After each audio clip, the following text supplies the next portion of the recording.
नमस्ते, स्वागत छ मेरो च्यानलमा। आज चिकनको म सेफाले बनाउँदैछु। मेरो च्यानलमा तपाईले फर्स्टचोटि हेर्नुहुँदैछ भने मेरो च्यानललाई सब्स्क्राइब गरिदिनुहोस् होला। सेफाले यहाँ छ प्याजहरु हामी यहाँ कटिङ गर्दैछु। मैले यहाँनिर प्याज काटिसक्नु आँटेको छु। प्याजले पनि पुरा आँखा पोल्दैछ मलाई कि। प्याजलाई मैले यहाँ एउटा थालमा राख्छु। यो प्याज काटिसकेको प्याजलाई अब म चिकनलाई म किमा गर्दैछु। अब कुकुरी कहाँ छ अन्त? यो चाहिँ हाम्रो कुकुरी है। प्याजले आँखा पोलिरहेछ पुरा।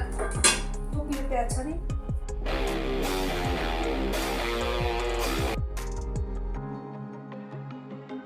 त्यसको छाला निकालेर यसको फर्मासु उसै खाली बनाउँछु म।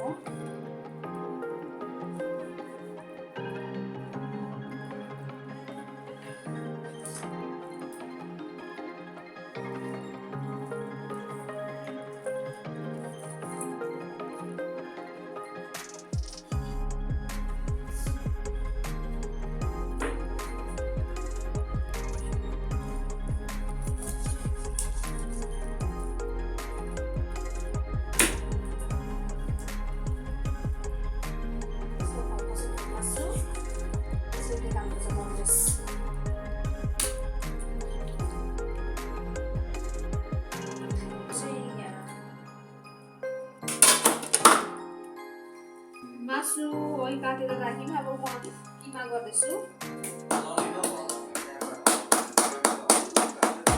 सेफालेको लागि किमा गर्दैछु। यो चाहिँ किमा गर्न सक्नु आँटेको छु। किमा गरेको पनि यहाँ छ प्याज, टमाटरहरू। चाहिँ मैले किमा गरिसकेँ। यो चिकनको यो किमा पनि गरिसकेँ। यो फर्मासुको प्याज पनि काटिसकेँ। यो चाहिँ मेरो आफ्नै बारीको धनिया। मिठो सेन्ट आउँदैछ। मैले बारीमा रोपेको धनिया हो। म मसिनो काट्दैछु।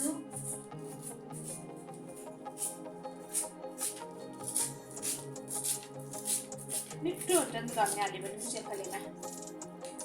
मैदाको त अलिकति पास सुक्नुपर्छ। त्यही भएर म मैदा मुछेर राख्छु। त्यसको बादमा चाहिँ म फ्राई गरेर पकाउनु गर्छु है। नुन र पानीमा मात्रै मैदा मुस्छु। गुवाको लागि यहाँ सिमी र आलु पकाइदिउँ भनेर काटिरहेको छु। यहाँ चामल पनि भिजाइराखेको छु। दाल त दिउँसोकै छ हो। तपाईँले हेर्दै गर्नुहोस्। मेरो च्यानललाई सब्सक्राइब पनि गरिदिनुहोस्। कमेन्ट सेयर पनि गर्नुहोस् होला। यो मैदा मुछिसकेर बेलै म छोपेर राख्छु। पासको लागि यसलाई म छोपेर राख्छु।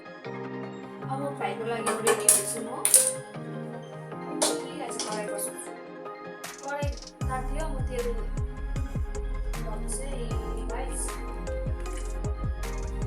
पनि तातियो कि अब मैदामा प्याज लाउँदैछु म पहिला।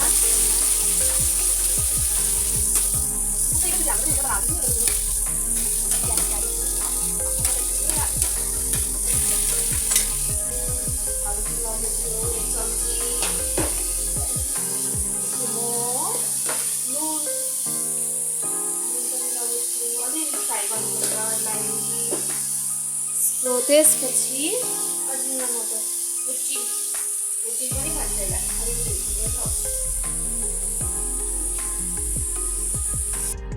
चटनीको लागि म टमाटर पोल्दैछु। अदुवा पनि सानो कोडो गरेर हाल्नु पऱ्यो यसमा। के हुन्छ नि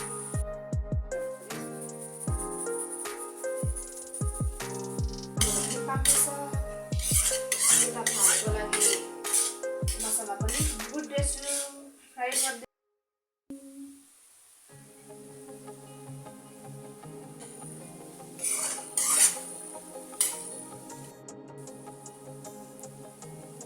टमाटर पनि पाकेर रेडी भइसक्यो। मसला किमा पाकिसक्यो। अब म यो थालमा सेलाउँदैछु सेफालेको लागि। सेफालेको किमा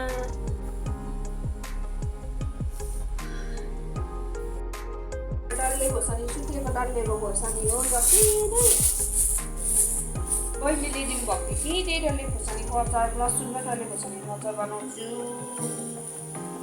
पुरै हालिदिन्छु त पिरोको खान्छु कि हामी मतलब म मात्रै बोरा नानी सिलो हुन्छ सिलेटमा पिसेको अचार त्यही भनेर सिलेटमा पिसेको पनि हाल्छ खोर्सानी पनि पिसिसकेँ खोर्सानी र लसुन यसरी मेन पिस्नुपर्छ कि टमाटर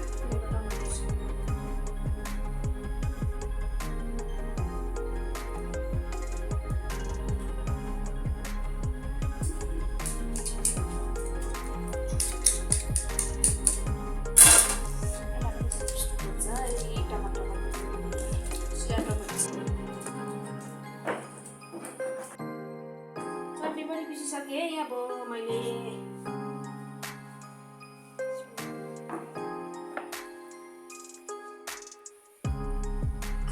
रेडी भयो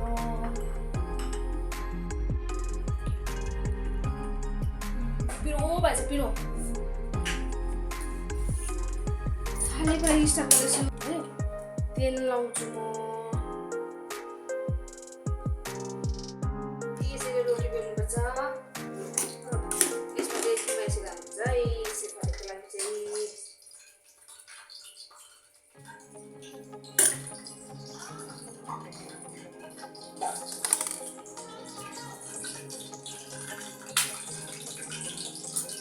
तेलमा पानी पस्यो क्या हौ टक गर्दैछ त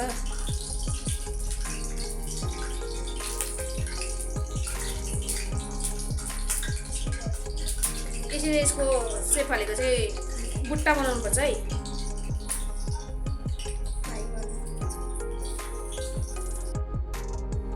सेफाले चाहिँ यहाँ छ है अब म तेल पनि तातिछ म यसलाई म फ्राई गर्दैछु है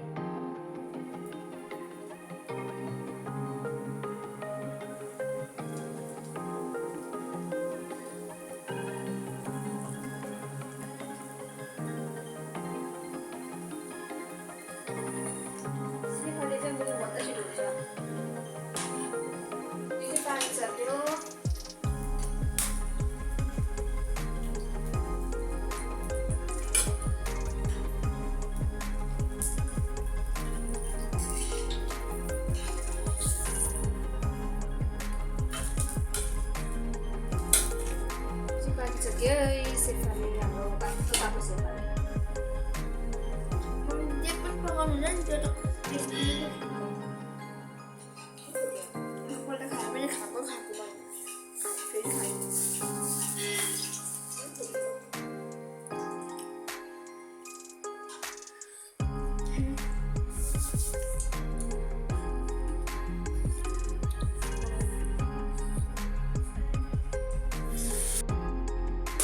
हाम्रो बनिसक्यो खाएर देखाउँछु है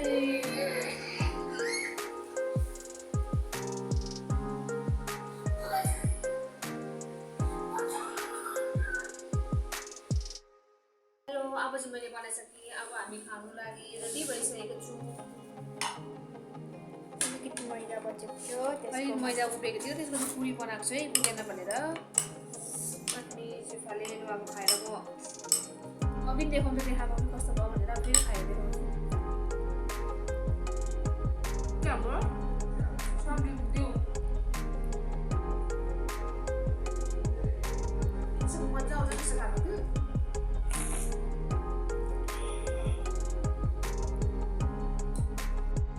तिमी के भन्छौ तपाईँको च्यानलमा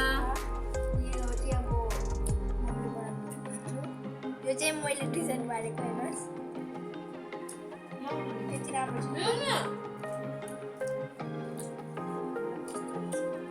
यहाँ जुस पनि छ है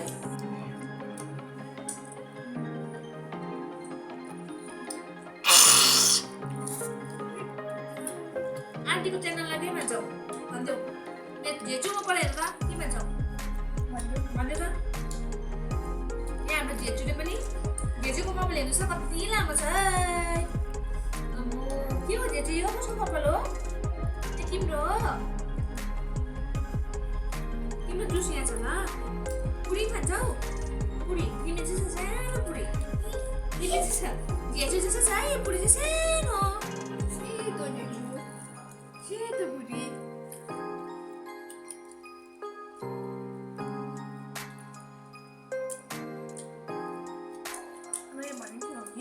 हामीलाई चाहिँ खालि यस्तो मनपर्छ है जङ्क फुड मात्रै चाउमिन मोमो सबै मलाई मनपर्छ खानु